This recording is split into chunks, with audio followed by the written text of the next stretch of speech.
Class 11-এর মহাকর্ষ চ্যাপ্টারের theory 4টা পার্টে তোমাদের শেষ করা হয়েছে। Part 1, part 2, part 3, part 4। এই পার্টগুলো একটু দেখবে। আজকে পার্ট 5-এ কিছু অঙ্ক করে দিই বিভিন্ন টাইপের। একটা অঙ্ক দেখো, ব্ল্যাকবোর্ডে লেখা আছে। অঙ্কটা হচ্ছে এরকম: পৃথিবীপৃষ্ঠ থেকে কত উচ্চতায় অভিকর্ষজ ত্বরণের মান ভূপৃষ্ঠের মানের 25% হ্রাস পাবে? পৃথিবীর ব্যাসার্ধ 6400 কিলোমিটার দেওয়া আছে। আমরা থিওরি করার সময় একটা ফর্মুলা দেখেছিলাম।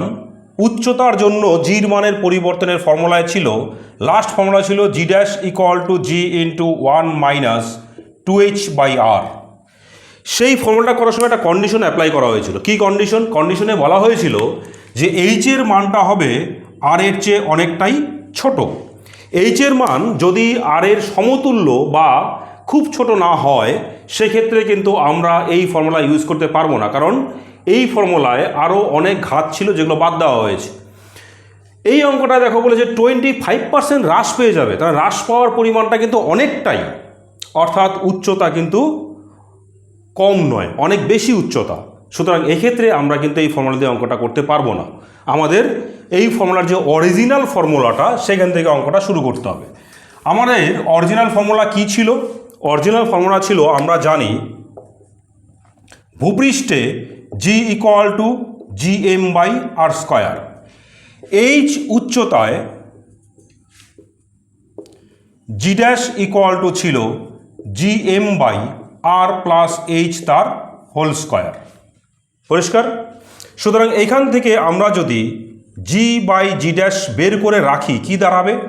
G M by R square into, এটা উল্টে যাবে, আর প্লাস এইচ তার whole square by GM.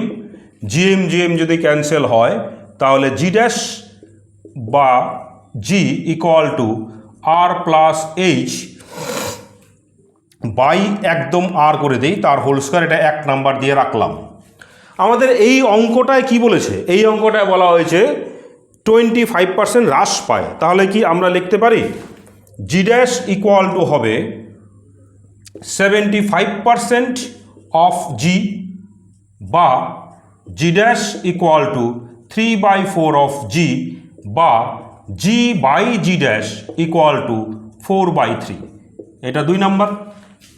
Clear? 25% হ্রাস পায় বলেছে, তাহলে কত পার্সেন্ট থাকবে? আর 75%। তাহলে 1 আর 2 থেকে আমরা লিখতে পারি, সুতরাং ফ্রম 1 and 2 কি লিখতে পারি? এটাও জি বাই জি ড্যাশ, এটাও জি বাই জি ড্যাশ।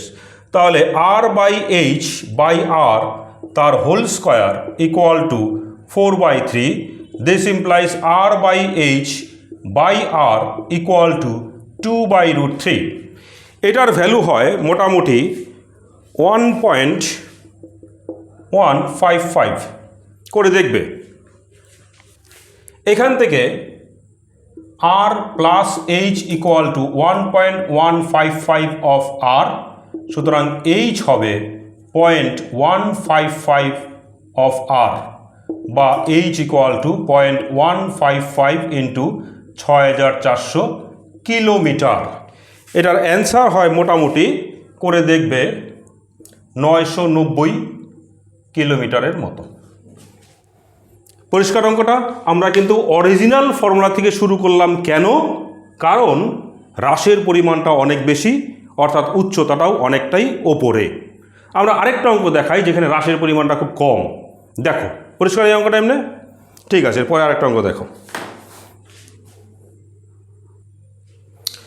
এই অঙ্কটায় বলেছে সমুদ্র তল থেকে একটা পাহাড়ের উঠলে অভিকর্ষজ ত্বরণ 0.05%। আগেরটা ছিল 25%, অনেকটা উচ্চতায়। এটা মাত্র 0.05% হ্রাস পায়। পাহাড়ের উচ্চতাটা কত? এই অঙ্কটা কিন্তু আমরা অরিজিনাল ফর্মুলা থেকে করতে পারবো, কিন্তু অনেকটা বড় হয়ে যাবে। আমরা এটাকে শর্টে কী করে করব? আমরা যে মডিফাইড ফর্মুলাটা বের করেছিলাম, কম উচ্চতা হলে কি হয়, সেখান থেকে করব। এক্ষেত্রে জি ড্যাশ কত বলা আছে? 0.05% হ্রাস পায়। তাহলে জি ড্যাশ হবে 100 মাইনাস 0.05/100 অফ জি। এটা করলে হবে 99.99 অফ বাই 100 অফ জি, বা জি ড্যাশ হবে 0.9995 অফ জি। এটা 1 নাম্বার দিয়ে রাখলাম, পরে কাজে লাগবে। এবার আমরা যাব কোন ফর্মুলাতে?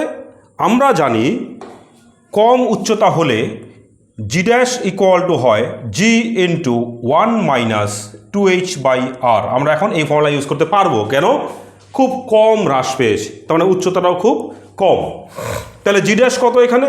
জি ড্যাশ হচ্ছে 0.9995 of G equal to G into 1 minus 2h by আর।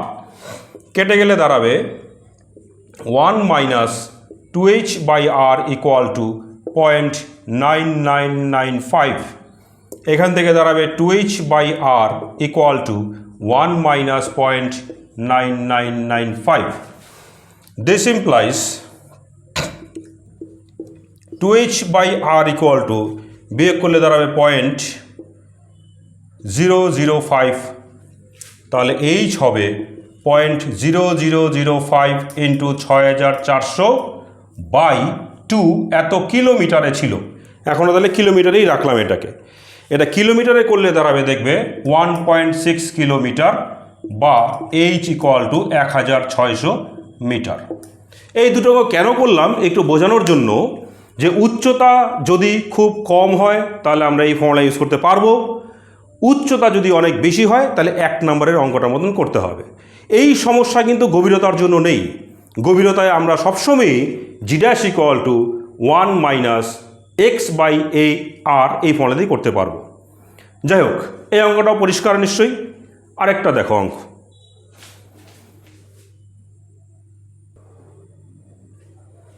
আচ্ছা, আরেকটা অঙ্ক দেখো।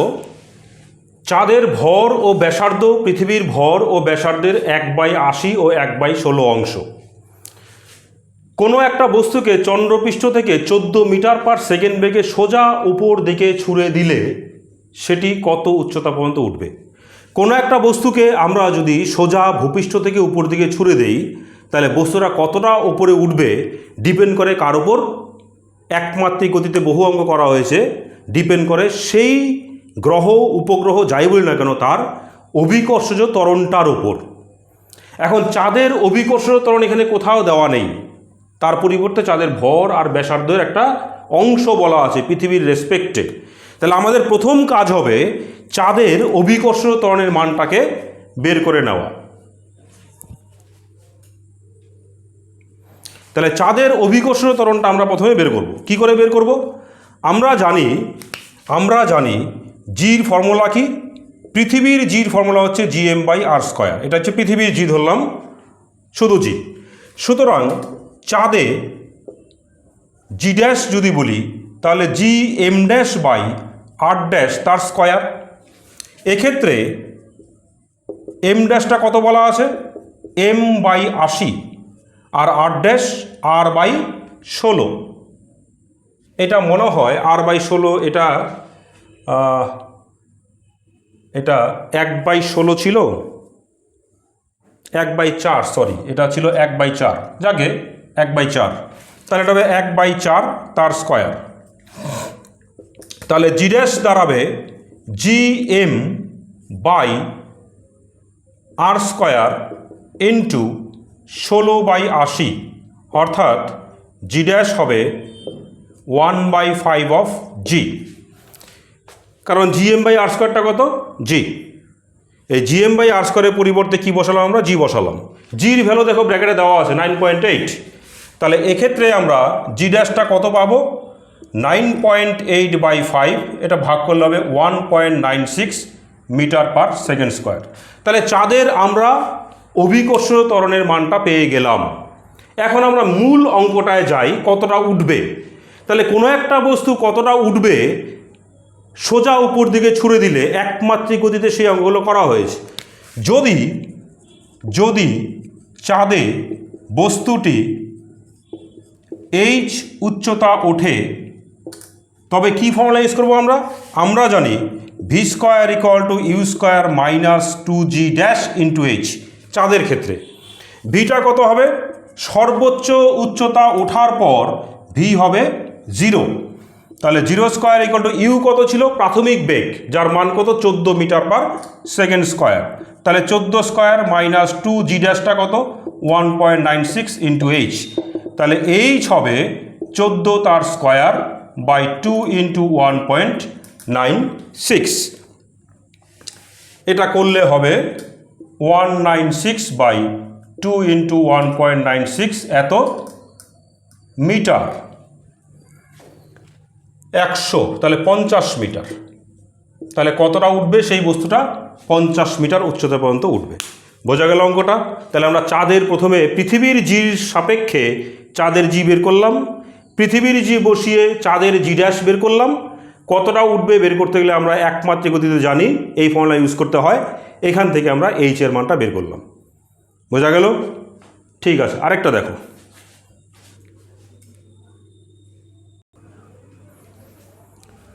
আরেকটা অঙ্ক দেখো, এটা একটু কঠিন টাইপের অঙ্ক। একটা বস্তুকে পৃথিবী পৃষ্ঠ থেকে মুক্তিবেগের অর্ধেক বেগে ছোড়া হলো বা ছোড়া হলে বস্তুটি সর্বোচ্চ কতটা উচ্চতা উঠবে? তাহলে একটা বস্তুকে আমরা যদি ধরি এটা পৃথিবী, তাহলে পৃথিবী পৃষ্ঠ থেকে যদি একটা বস্তুকে উপর দিকে ছুড়ে দেই অনেকটাই বেগ নিয়ে, কতটা বেগ বলা হচ্ছে? মুক্তি বেগেরও অর্ধেক বেগ।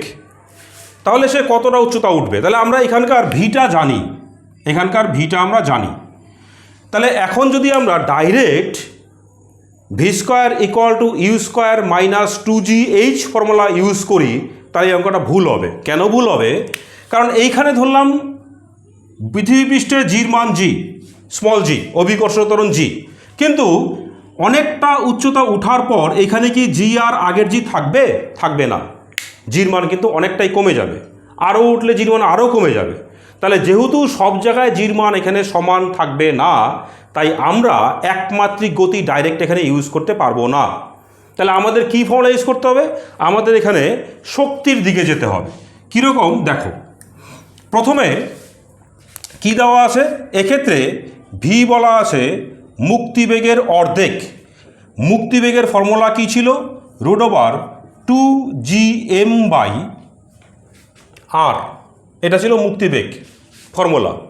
তাহলে আমাদের এই ফর্মুলাটা কাজে লাগবে একটু পরে। এইখানে পৃথিবী পৃষ্ঠে মোট শক্তি কত? পৃথিবী পৃষ্ঠে মোট শক্তি হচ্ছে দু রকম। কি কি? একটা হচ্ছে 12 mv² গতিশক্তি, আরেকটা হচ্ছে স্থিতিশক্তি। কত? এমটা কি? এমটা হচ্ছে ওই বস্তুটার ভর। স্থিতিশক্তির ফর্মুলা কী ছিল? স্থিতিশক্তি যেহেতু আকর্ষণ বলের মধ্যে আছে, এখনও পৃথিবীর ক্ষেত্রের ভেতরে আছে, সুতরাং মাইনাস। তাহলে মাইনাস gmm/r, এটা ছিল আমার স্থিতিশক্তির ফর্মুলা। তাহলে এটা কোথায়? পৃথিবী পৃষ্ঠে। যদি বস্তুটা এইচ উচ্চতা পর্যন্ত ওঠে তাহলে এইচ উচ্চতায় মোট শক্তি কি হবে? এইচ উচ্চতায় মোট শক্তির মধ্যে থাকবে শুধুমাত্র স্থিতিশক্তি। কেন? সর্বোচ্চ উচ্চতায় ওঠার পর বস্তুর বেগ শূন্য হয়ে যাবে। তাহলে সেক্ষেত্রে মোট শক্তি হবে মাইনাস gmm/r প্লাস এইচ। এইচটা কি?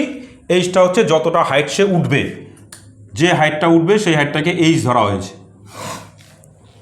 তাহলে শক্তি যেহেতু দু জায়গায় সমান, তাহলে আমরা কেন্দ্রকে সমান করে দিব। সুতরাং আমরা লিখতে পারি 12 mv² minus gmm/R equal to minus gmm/r plus H, বা 12 mv² ইকুয়াল টু হবে gmm/r minus gmm/r plus H. পরিষ্কার? এবার আমরা যাব কোথায়? এবার ভির মানটা এখানে বসাবো। তাহলে ভির মানটা যদি বসাই তাহলে দাঁড়াবে কীরকম দাঁড়াবে? এটা মুছে দিই। 12 mv², ভিটা কত? এটা স্কোয়ার করলে দাঁড়াবে 1/4 ইন্টু 2gm/r ইকুয়াল টু হবে gmm/r minus G M M by R plus H. এটা করলে দাঁড়াবে 1/4 G M M by R. ডান দিক থেকে যদি আমরা জি এম এম কমন নেই তাহলে 1/r minus 1/r plus H. G M M cancel, তাহলে দাঁড়াবে 1/4 of R equal to 1/r minus 1/r plus H. 1/4 equal to হবে আর দিয়ে যদি গুণ করে দেই তাহলে এটা হবে 1 minus r by R plus H. This implies r by R plus H equal to 1 minus 1/4 বা 3/4। তাহলে 3r plus 3h equal to 4r, একবারে করে দিলে হবে h ইকুয়াল টু r/3। তাহলে কতটা উচ্চতা উঠবে? r/3 উচ্চতায় উঠবে। আমরা কি করে করলাম? দু জায়গাতে ভূপৃষ্ঠের মোট শক্তি, গতি প্লাস স্থিতি, এইচ উচ্চতায় মোট শক্তি, শুধু স্থিতিশক্তি, দুটো সমান করে দিয়ে ক্যালকুলেশন করে এইচের মানটাকে বের করলাম। বোঝা গেল? আচ্ছা, আরেকটা অঙ্ক দেখো। আরেকটা অঙ্ক দেখো, ভূপৃষ্ঠ থেকে 3400 কিলোমিটার উচ্চতায় 10⁵ কেজি ভরের একটা কৃত্রিম উপগ্রহের গতিশক্তি, স্থিতিশক্তি এবং মোট শক্তি কত বের করতে বলেছে। তাহলে উপগ্রহের আমরা লাস্ট যে পার্টটা করেছিলাম পার্ট 4-এ, সেখানে উপগ্রহের মোট শক্তি, গতিশক্তি, স্থিতিশক্তি সব বের করা হয়েছিল। কি কি ছিল ফর্মুলাগুলো? গতিশক্তির ফর্মুলা ছিল, যদি এটাকে আমরা কে দিয়ে বলি, কে এর ফর্মুলা ছিল কি? কে এর ফর্মুলা ছিল মনে করে দেখো, জি এম এম বাই 2r বা G R square into small M by 2r। আমরা এই জি এম এর পরিবর্তে ক্যাপিটাল জি ক্যাপিটাল এম এর পরিবর্তে কি বসালাম? G R square. কেন? আমরা জানি এটা G equal to G M by R square. আমরা চেঞ্জ করলাম কেন? সাপ্লাই ছিল ক্যাপিটাল আর এবং স্মল এম, উপগ্রহের ভর। ক্যাপিটাল এম দেওয়া নেই, ক্যাপিটাল জিও দেওয়া নেই। পোটেনশিয়াল এনার্জি বা স্থিতিশক্তি ছিল মাইনাস, সেটা ছিল G M M by R, যার ভ্যালু এখানে বসালে হবে G R square into small M by R. আর মোট শক্তি ছিল মাইনাস অফ কাইনেটিক এনার্জি, যার ভ্যালু কত হবে? Minus G R square by M by 2r। এই মানগুলো মনে রাখতে বলেছিলাম, এমসিকিউয়ে অনেক সময় দিয়ে দেয়। তাহলে আমরা প্রথমে গতিশক্তি বের করি। সুতরাং গতিশক্তির ফর্মুলা কি? G R square into small M by 2r। জির ভ্যালু কত? 9.8। আর হচ্ছে 6400 কিলোমিটার, একে মিটারে আনলে হবে 10⁵ তার স্কোয়ার। এম কত বলা আছে? 10⁵ কেজি, এম কে সিস্টেমে বলা ছিল। স্মল আরটা কত? স্মল আর হচ্ছে ক্যাপিটাল আর প্লাস স্মল আর কত? এইচ, 3400। পরিষ্কার?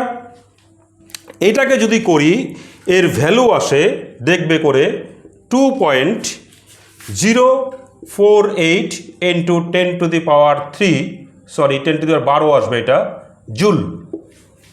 এটা হচ্ছে কাইনেটিক এনার্জি। তাহলে পোটেনশিয়াল বা স্থিতিশক্তি কত হবে? স্থিতিশক্তি এই ফর্মুলাগুলোতে তাকিয়ে দেখো, স্থিতিশক্তি হয় কাইনেটিকের দ্বিগুণ, তাই না? -2 অফ কে। ঠিক আছে? তাহলে ইউ হবে -2 ইন্টু কে বা -2 ইন্টু 2.048 10⁻12 জুল। এটার ভ্যালু হবে গিয়ে মোটামুটি -4.096 ইন্টু 10⁻12 জুল। আর টোটাল এনার্জি টি হবে মাইনাস অফ কে, মানে মাইনাস অফ 2.048 10⁻12 জুল। তাহলে আমরা এই অঙ্কটা একটা মজা জিনিস দেখলাম, যে শুধুমাত্র গতিশক্তি বের করতে পারলে সবগুলোই বের করে ফেলতে পারবো। এটা হচ্ছে উপগ্রহের একটা শক্তির অঙ্ক। এইভাবে আরও কিছু অঙ্ক করে নেক্সট দিন শুরু করবো স্থিতিস্থাপকতা। ঠিক আছে।